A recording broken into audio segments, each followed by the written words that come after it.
Yes. Okay, Yep. then I'm going to just say that these are my wonderful friends. First of all, sorry for the technical problems. Technology really is grand sometimes. Um, I will keep trying to fix my problem and I'll join when I can. But I want to thank Heather for everything you're doing to bring this together and keep it going.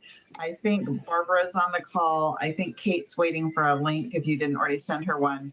Um, and then I can't see who else is out there, but whoever's there, please welcome to Wonderful Tanzania. We're way better at safaris than webinars. I'll just tell you that much. So two of my past guests are Lori and Tim, and they are the lovely people that you see on the screen.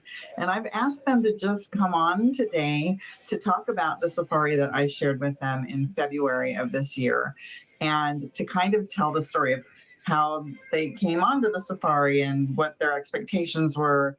They have two very different points of view, and then just to talk through some of the favorite things that they remember from the safari and what they think it would be important to share with people that might be considering safaris in the future. So I'm going to shut up now so that you guys can talk, and I'll try and fix my audio thing. Okay? Thanks. So take it away, Lori and Tim. I don't care how you dive into this. Okay. Hi. I have always loved animals. I have always wanted to go on a safari.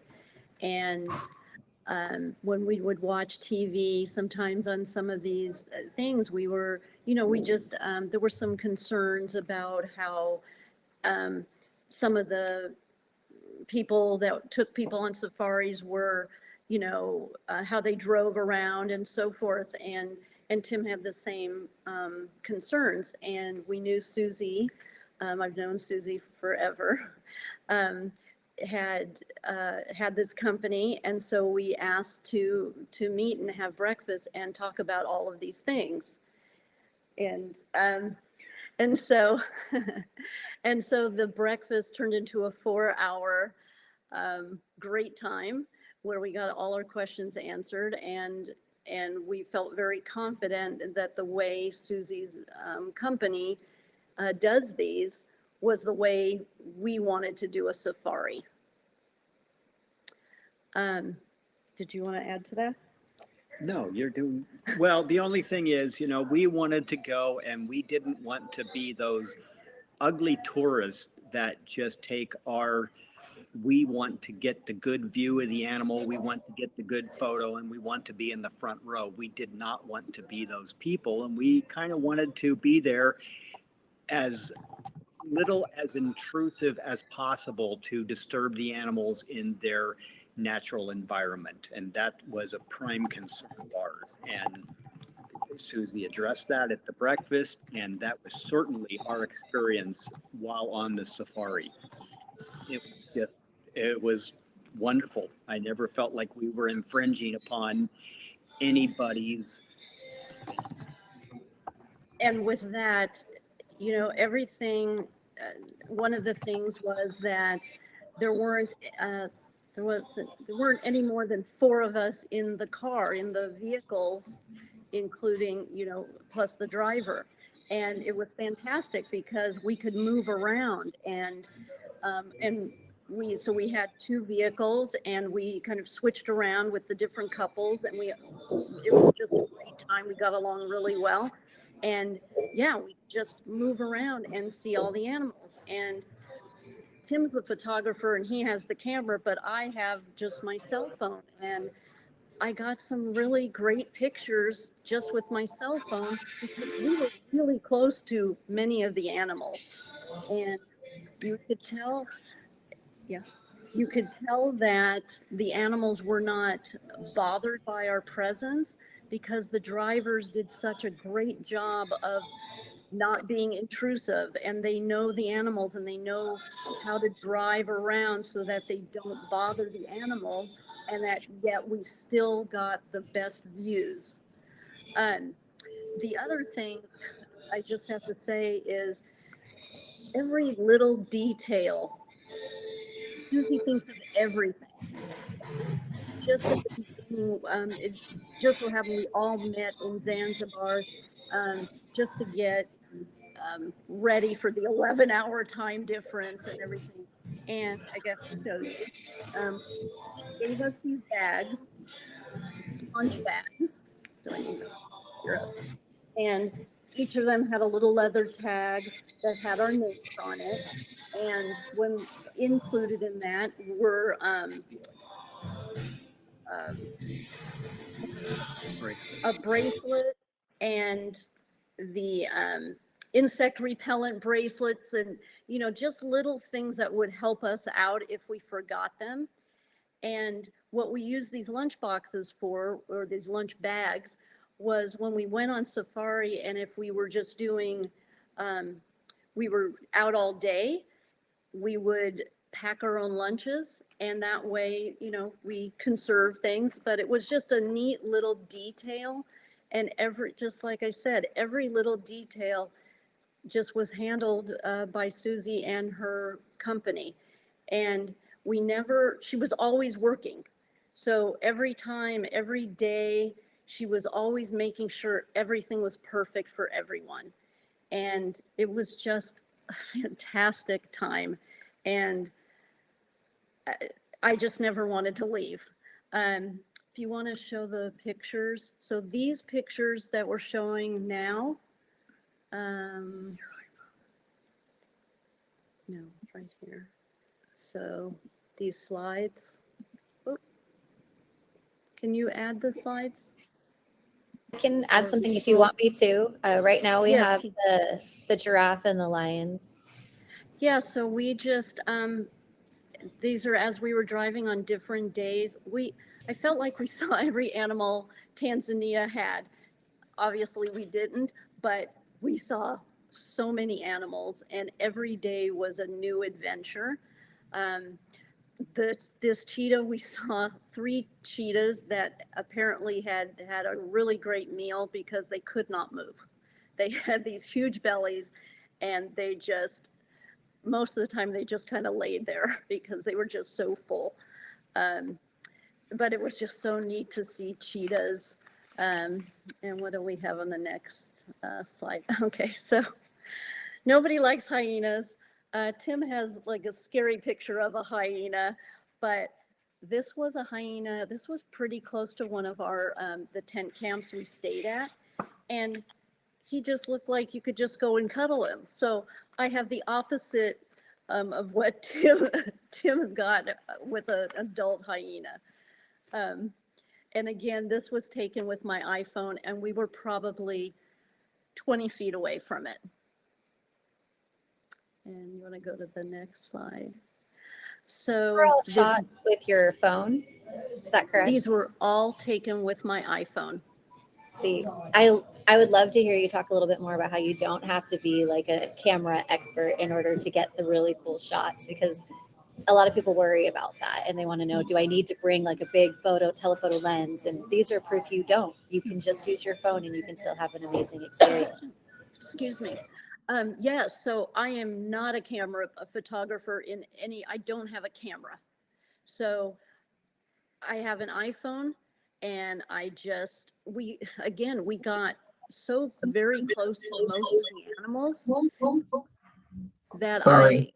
it's okay, that I just got these photos. This bird was, I don't know, probably 15, 20 feet away. It was very simple. I just pointed the phone and pressed the button, and I probably zoomed in on this, but as you can see, it's a pretty good picture just from the phone. The same with the baboons on the next slide. We were 20 to 30 feet away, and I zoomed in and took the picture, and again, I think these were pretty good shots, and you don't need to go buy an expensive camera to get shots that are something that you could be happy with. These are amazing photos. What kind of phone did you say you had? This is an iPhone, that 15 Pro. It just so happened right before we left, and so probably sometime in December or January, they had a special, which, they always have these deals, and we thought, well, let's go ahead and get them. And they turned out really, they were really good. But I'm sure that with my other iPhones, I would have gotten just, good pictures as well. Yeah, I love that. That's testament that anybody can capture whatever they want on Safari, Yes, whatever kind of definitely. phone they have. Even a point and shoot, I think would be really fun to shoot with. Yeah, so one of the gals had basically a point and shoot. Another couple had just their phones. So the same thing, that not everybody on the safari was, had this fancy camera. So this, I had so we came to this huge, pond, and there were so many hippos, and we just sat there and listened to them and watched their behaviors and held our noses. We just got a great tip in from Kate. Thank you, Kate. She just left a tip in the comments. It says, one tip for cell phone camera users, your resolution is much better on the widest setting. Your best shot will be taken wide and zoomed in on the post. There you go. Thank you, Kate. Right. So I ended up doing some videos with the hippos, which I think I just have given you a picture, but it's really cool to do some videos too. And I got some really cool videos as well. But it's good to warn the people that are sharing the vehicle with you that you are taking a video so they can refrain from making inappropriate comments that are being recorded. That's a Yes, good the boys in the vehicle were being boys. Yes. Well, so you mentioned that one of the highlights for the trip for you is that the cars were not very crowded and there were only 4 or so of you. You speak a little bit more about that and how you were Sure. able to move around, and maybe if the boys were being boys, it wasn't so bad. Yes. So the vehicles, they were all Toyotas, like Land Cruisers, I guess, but they fix them so they're super long, and then they have the roof is open and can pop up, and then all the windows were like side windows that you open up. So we opened everything up, had the roof up, and so what we could do is stand on the seats and look out up over the vehicle, and as well as just looking out at the sides, through the regular windows. And by having, let's see, 2, 4, 6, there was room for 8 people total, including the driver. So if you figure, we had the driver and 4 people in the back 6 seats, but then also, so Tim ended up being in the back row the whole time, and he was able to kind of slide back and forth to take his shots. But the rest, the other 3 of us, we just had, the other seats to step around, and we were just really good at, oh, can you see? Are you over? We just move over. Sometimes we'd have 2 standing on the seat to get a view, but it just works so well. And when we were driving, and if we would see other vehicles and we would see them full of people, and we just thought, well, it's kind of like being being in a car and you're driving, and only the people on the right side could see whatever's on the right side of the car as you're driving, or the left side. And so it was just so neat for us to be able to switch sides at whenever we wanted to, because the animals are on both sides of the vehicle or only on one side at a time. And it was great. And I actually felt really bad for some of these people that we would see in these other vehicles, these other companies, because they're just packing the people in. And I just felt like that was definitely not the experience we wanted. It sounds like Susie provides a bit of a luxury experience where you can spread out and be comfortable. It's Yeah. not like the big mass corporation places that just pack you full like sardines to get as many people as possible. Definitely. It really does Definitely. create a unique experience. Yes. And, with regard to that, so when we were in Zanzibar, one of the guests was celebrating a birthday, and Susie got a hold of, and she must have spoken with the inn that we were staying at, and the Maasai people were in this general area. And so she arranged to have this Maasai group come, and they showed their dances and different things. And it was just such a great experience. And it was something that, maybe it was just something unique to how Susie thought to do something so special for this person that was celebrating a birthday. And then when we were on safari, another guest was celebrating a birthday, and she arranged another type of thing to celebrate them. And it just, everything, like I said, was just so well thought out that for each person. And I just don't think we would get that with one of these large, companies. I'm chatting too much. This is a leopard. It was really difficult to find leopards, but our drivers, the guides, they are just so knowledgeable, and they just knew where to go and where the animal would end up. So if you saw it at one place, they knew where it was heading, so that we weren't chasing them, we were waiting for them. And so this leopard was, I don't know, probably 30 feet away, 30, 40 feet away from us. And again, this is from my iPhone. Oh my gosh. Can you guys hear me now? Yes. For no Yay. reason, I don't mean to interrupt you, but for no reason, everything started working just now. And I was in another room when it did. So I have no. Oh, that's so good. Well, Susie, you missed it. Lori was just singing your praises about how you provide such a personal touch to every safari, and you go out of your way to ensure birthdays are celebrated, and spaces are prepared, and just going on and on about how you put so much of yourself into these safaris, and that is the big selling point for why it's so much better than a big box opportunity. Thank you. I never know if that comes through to the end users, to the guests, right? I never know whether they appreciate the small little touches, the little giveaways and the lunch bags and stuff like that. So to hear that feedback from Lori, it's just wonderful. I appreciate you noticing those things. Oh, it's fantastic. And you are right.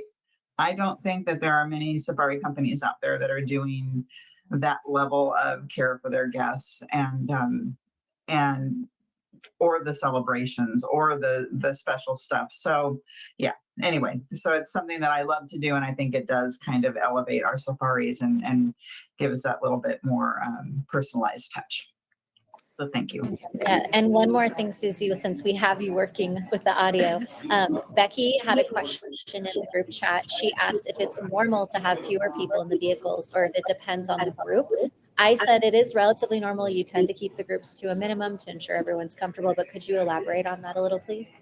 I can. I've watched many companies in Tanzania that will just shove 8, 9 people into the same trucks as we drive Becky. And I've always made a promise to my guests that I will do a maximum of 5 people per truck. And usually one of those will be riding up with the safari guide so that the back of the truck is limited to about 4 people. So whenever I'm talking to people about safari groups and whenever I'm putting together a new safari, I try and keep it to multiples of 4 or 5, because then the math just comes out perfectly, right? The only time we would have more people in a truck than that is if we have like a mechanical issue or something with one of the trucks that need to stay put and be fixed temporarily, then we'll shove more people into one truck and off we go. But as a rule, it's multiples of 4 or 5. And that really does make all the difference when you're on safari, as far as being able to move around, to be comfortable, and to get access to the action that's all the way around the truck instead of just what's out your own window. Does that help? I hope. Thank you for the question. Yeah, thank you, Becky, for the question. So where are we at now? Lori's going through pictures. So the leopard. Yes. Yeah. So we're talking about how we got ahead of the leopard so that we weren't searching for him, but he was coming to us. Absolutely. Yeah. Go for it. Okay. And what's next? Is there another? Did I put another one in? And this is just, another example of, the animal's just kind of looking at us but we're not disturbing it. And that's just a testament to how Susie wants her safaris to go, and the guides and drivers that she has that are knowledgeable about the animals, and that they don't want, you don't want to scare an animal. An example was we came upon, after our balloon flight, we went out and we were basically surrounded by, I don't know, thousands of animals, all different kinds of animals. And one of the guests noticed that it looked like one of the wildebeest was starting to give birth.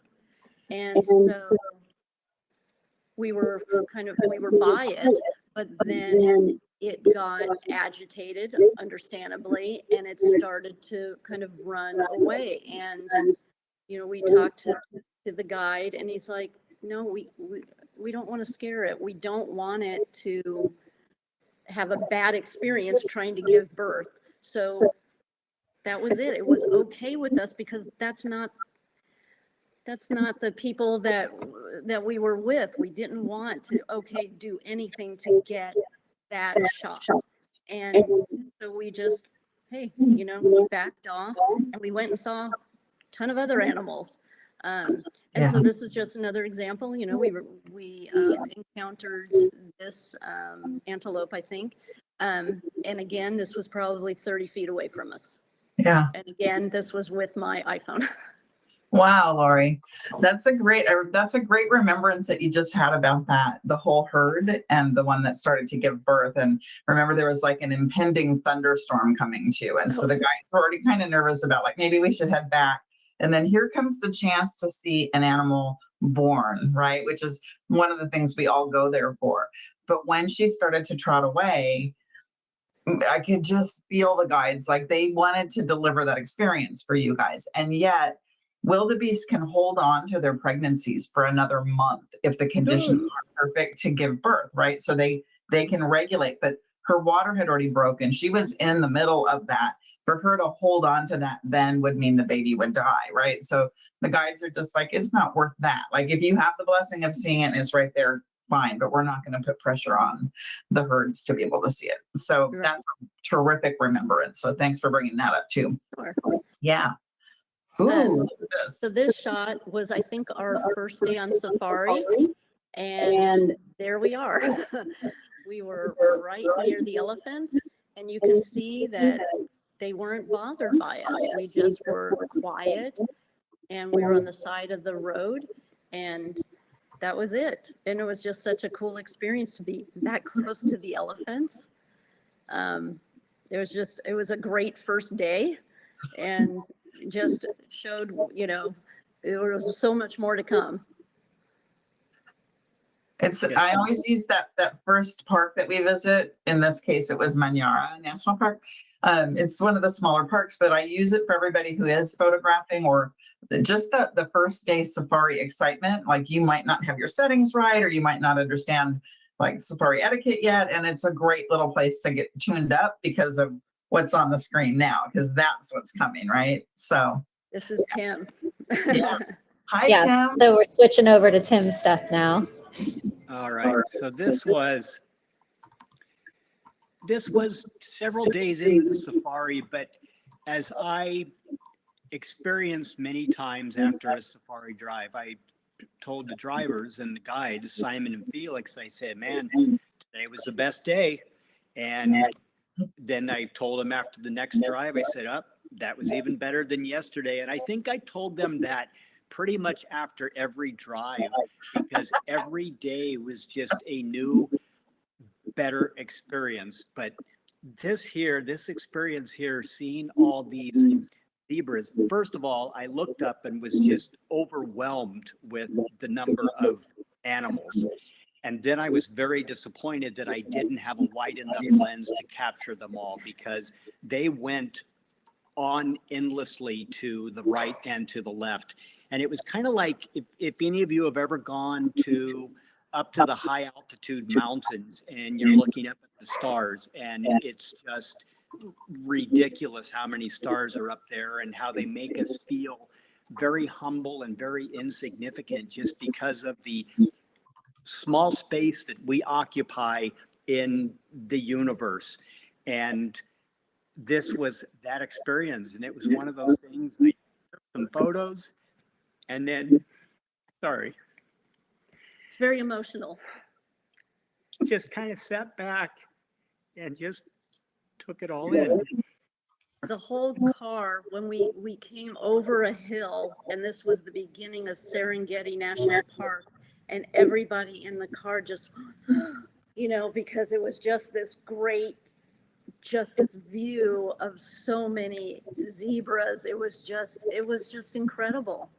If I can interject, this scene, multiple safaris here, right?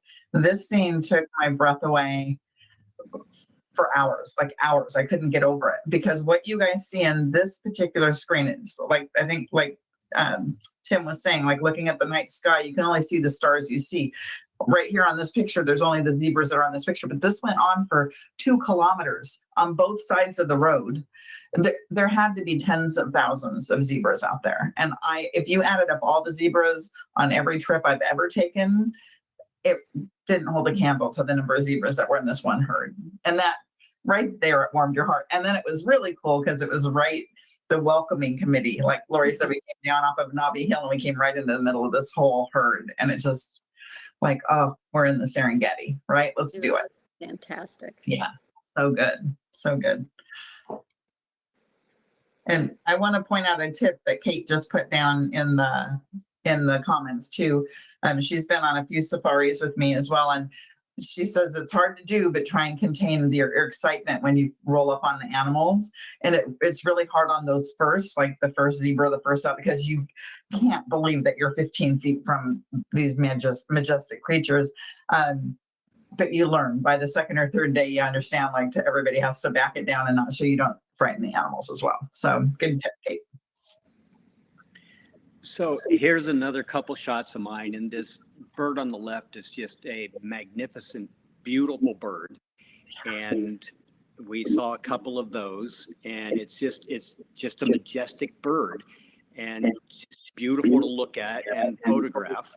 And then to the right of that, you've got the little baby baboon. So you've got these very majestic animals, and then you've got just these very personal sort of experiences where you've got this little baby baboon that is looking quite human-like with the way it's nibbling on a little piece of a leaf or some sort of food item that it has found and is eating, and just we made eye contact, and it was wonderful. I love that shot. I used that. I hope Tim doesn't mind, but I grabbed that. I use it in some of my marketing materials now for new safaris. It's on like the splash page with the safari title on it. I love that picture so much. And then I don't think everybody can see this, and maybe I'm getting too granular, but on that bird, if you look at the black dots on the white feather, especially on the leg, they look like birds in flight, like the spots. Can you see that on that larger one? It almost looks like a flying bird. And when you really zoom in on this, I pointed it out to Tim. He's like, oh my gosh, I never noticed that. But those are just beautiful birds. Beautiful. Nice shots, Tim. Thank you. That baby baboon is like.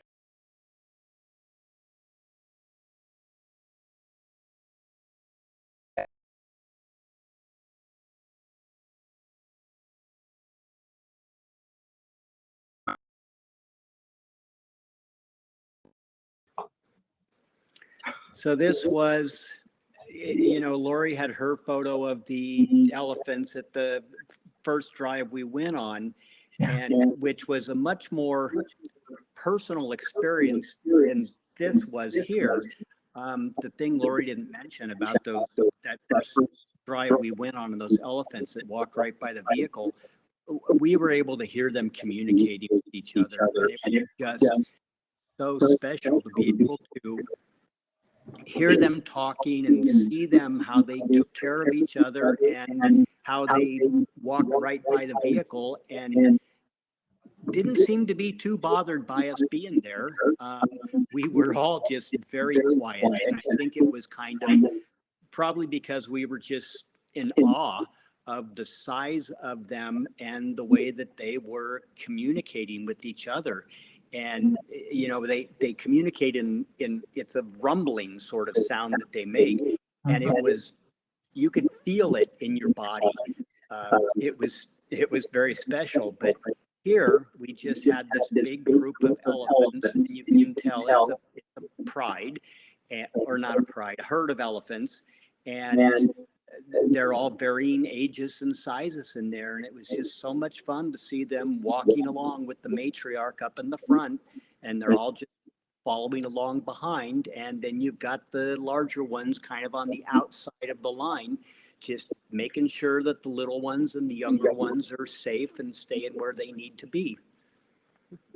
It's magnificent. It's a great shot too. Wow.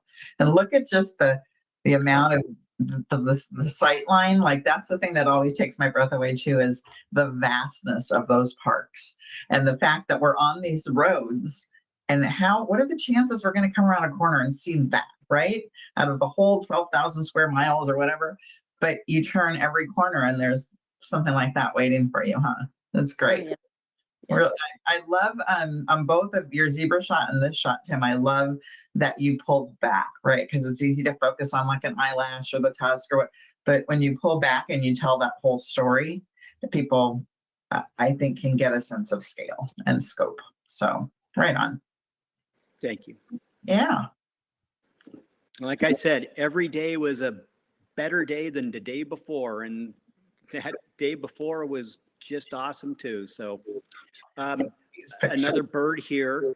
I don't know if somebody had told me or if I read this somewhere, but I'm so glad that I read this or heard this, because I was prepared for the birds.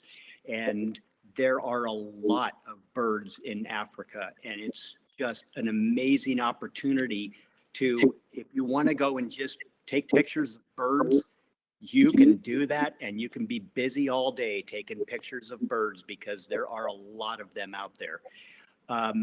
And this bird, we went out on the drive after a rainstorm, and this bird was just sitting on the branch, kind of drying itself out.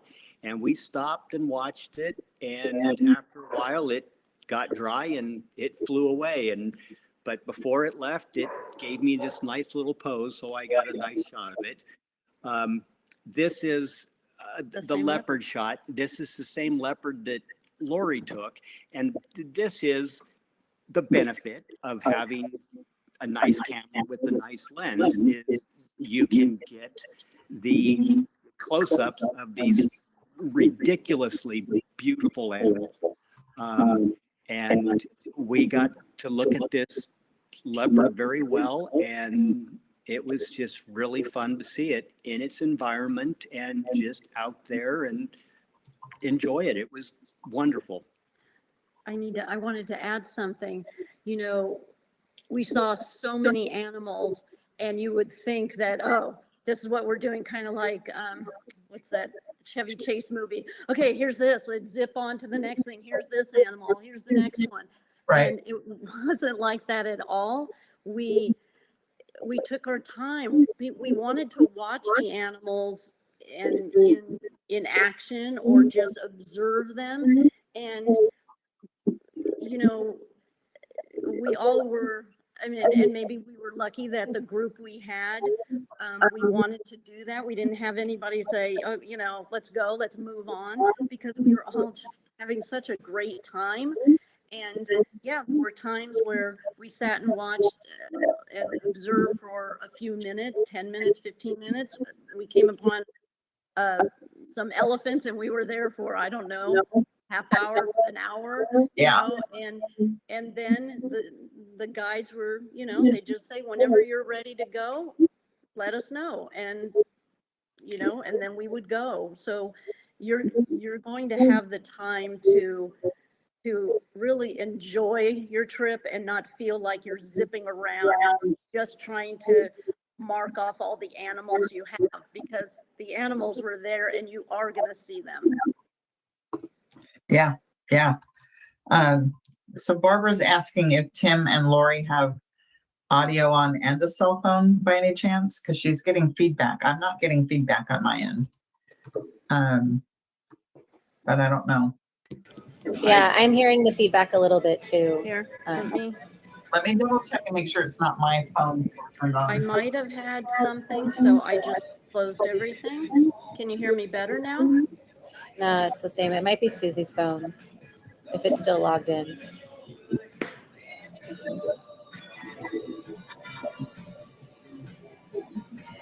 All of my apps are now closed, so it's not me. So, Okay, and I just turned off my phone and iPad, but they were not on there. But okay. Well, I hope it's not so bad that you guys can't hear. We'll just keep going. And Barbara says, Heather, please mute. Yeah, I have to mute. I have this background music. I'm working out of a cafe today. Sorry, guys. Gotcha. Okay.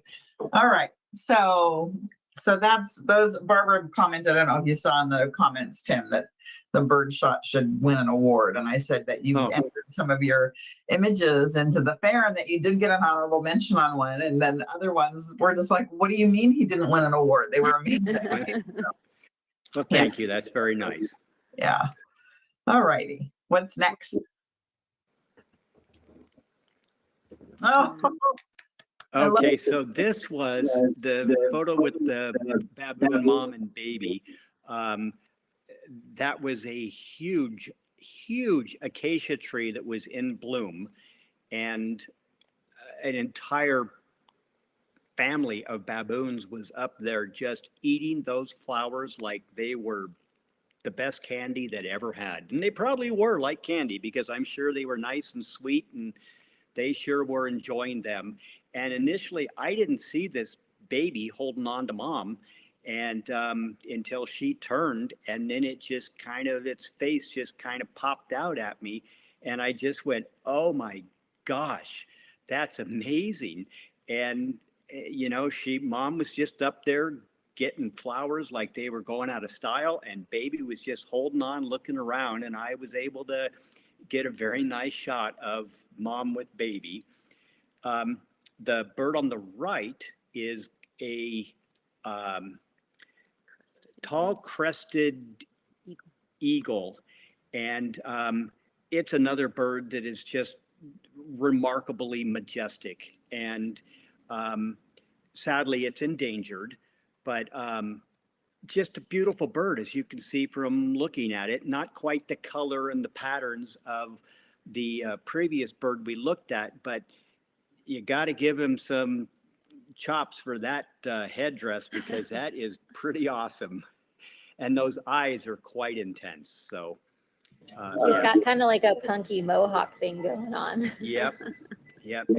Just another beautiful bird that just kept, all these birds just kept offering themselves to be photographed. And like I said, there's plenty of them there to pick from. and that's the first time out of all of my safaris that I have ever seen that bird. The only time I've ever seen that bird. And when Tim sent me his pictures when we first got back from the trip, and I looked at it and I thought, what happened to that bird? Like maybe the gust of wind came up or something, but that's just how they are. It's super cute. Super cute. All right, muting. Next. Okay, and another couple birds. The bird on the left, it's a gray eagle or a blue eagle, but I don't know how well you can look at it, but it has just beautiful pattern on its feathers. And another bird that is just beautifully majestic and was very happy to pose for me. The bird on the right, I don't know what kind it is, but you can see he's returning to his meal that's in front of him. And that was very close to our camp. We were driving back after a safari drive, and he flew off from it. And then after we drove past, he flew back. And as we experienced many times with the guides, we saw it coming back and asked them if they could stop. And I got some nice shots of it returning to its meal. And that's just one of them there. But yeah, the guides were just wonderful about, can you back up just 10 feet so I can get a little better angle? Can you pull forward just a little bit because the light's a little better there? They're very good about allowing us to get and helping us get the best angle for the different shots and the different viewing that we want to see. That's awesome. And Susie's saying it's called a booted tawny eagle. I'm saying that right, Susie? He's super cool. Let's go on. Brian Tollefson taught me that. Can you just go back to that eagle picture for a second, Heather? Sorry. See how his legs are feathered? So that's the booted, right? So it looks almost like somebody wearing those like funky leggings back in the 70s or something, compared to the bare legs, right? So it's a booted and it's a tawny eagle. So a booted tawny eagle. Anyway, for what it's worth. Barbara says bloomers. It does look like he's wearing bloomers.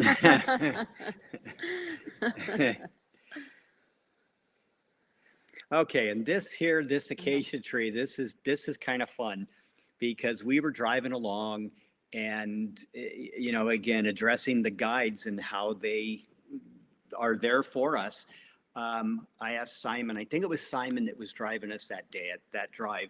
And I said, oh, can you stop? That's a beautiful tree and I love the sky behind it. Can you stop so I can get a photo of that tree?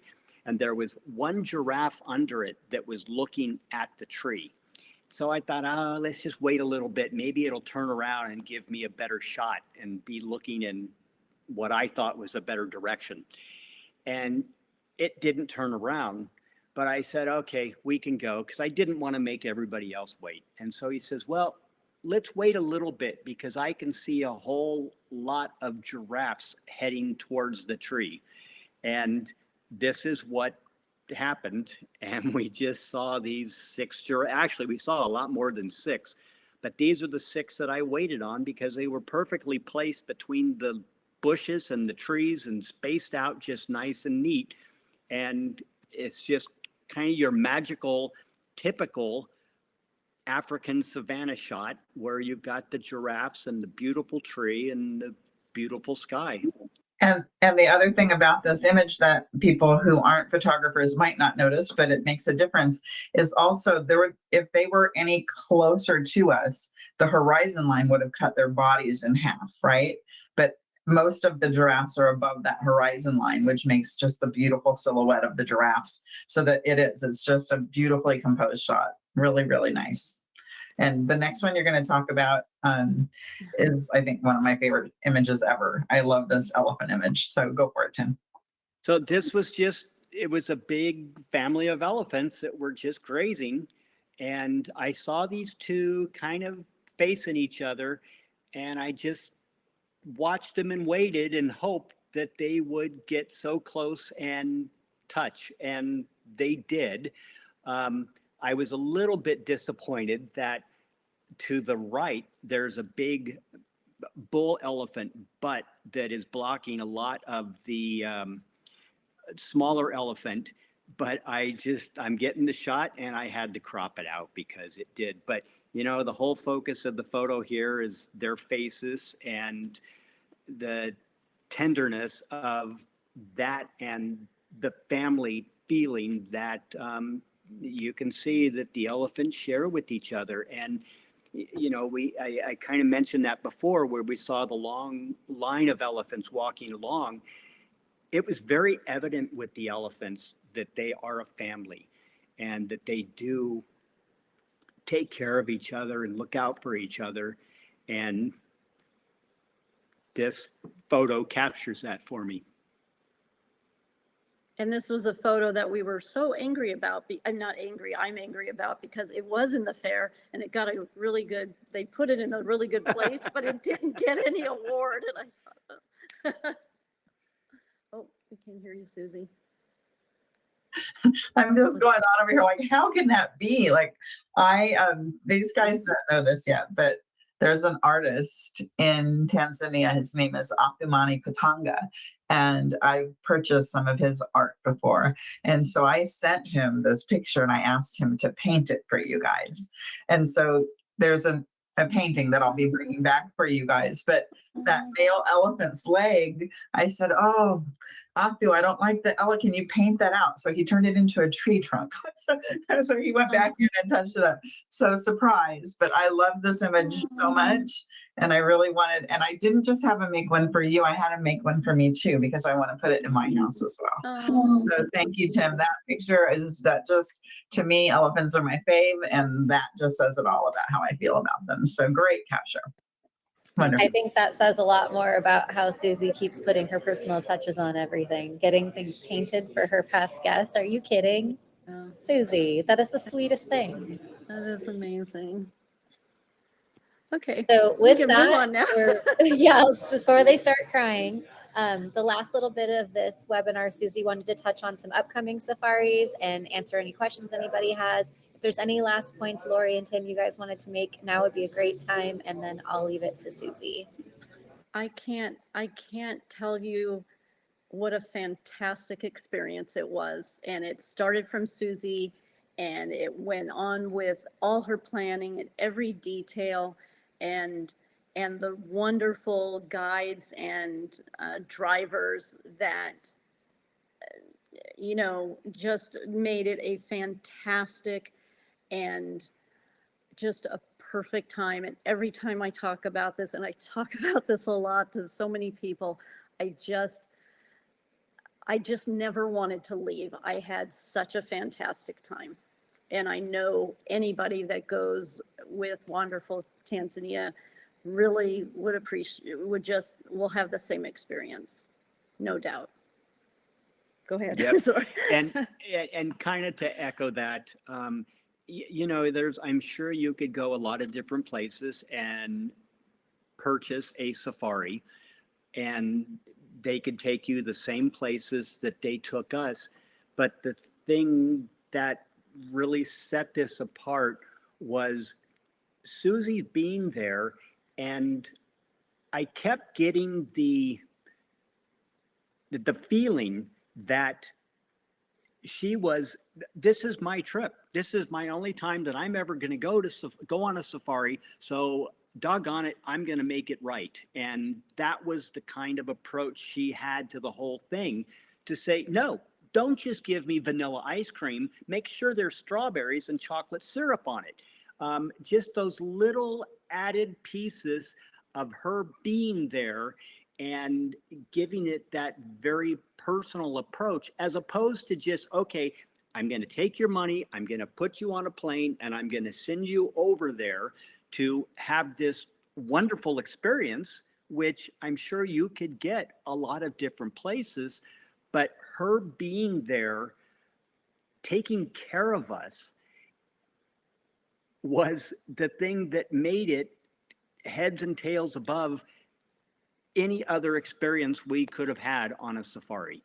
And it was, by the time we were done, we knew each other and we were sharing the same experiences, and we were almost like a little bit of a family. And I think that was in large part because of Susie treating us like we were her family and wanting to make sure that we had the great experience that we did have.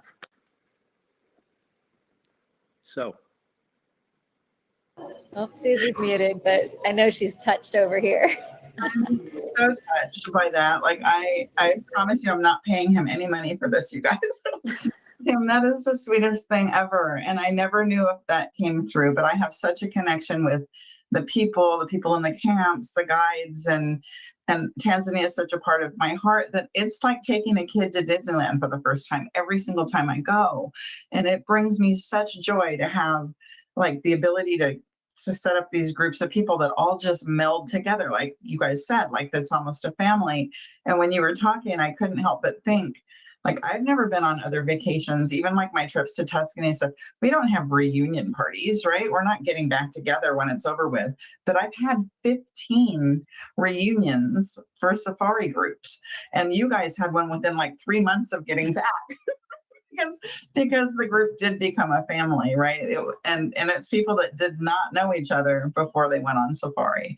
So thank you for making those comments. I truly hope that anybody else who joins me on safari in the future has that same experience, because it truly is what I try to bring. So, Sure they will. so thank you. And thank you both. I'm going to talk about these other things now, but I can't thank you enough for all the really amazing things that you said and the images that you showed us. I'm reading some of the comments. Barbara, you're cracking me up. Anyway, so let me talk about some of the upcoming safaris for anybody who watches the recording of this webinar, anybody who's on. I've got some of our guests are on this safari that's up on the screen right now. So Kathy and Becky, I'm still trying to get your safari filled up, so keep talking to your friends about it. But this will be a beautiful safari that is in that time of year when the wildebeest are crossing the river in the far northern part of the Serengeti. And it's also a great season to head for the Tarangire, because the grasses are all dried out in the Tarangire, and so there's tons and tons and tons of elephants around. But this is a beautiful safari. We're limiting it to 12 people, and there's still 5 spots open on it. So if anybody who hears this would like to go, you can scan that QR code. It will take you straight to the page of our website where you can read more information about this particular trip and register if you want to do that. It's going to be awesome. Another trip, and thank you, Tim, for showing all the bird pictures, because you're making my case for me on this one. I have a safari set up for next May.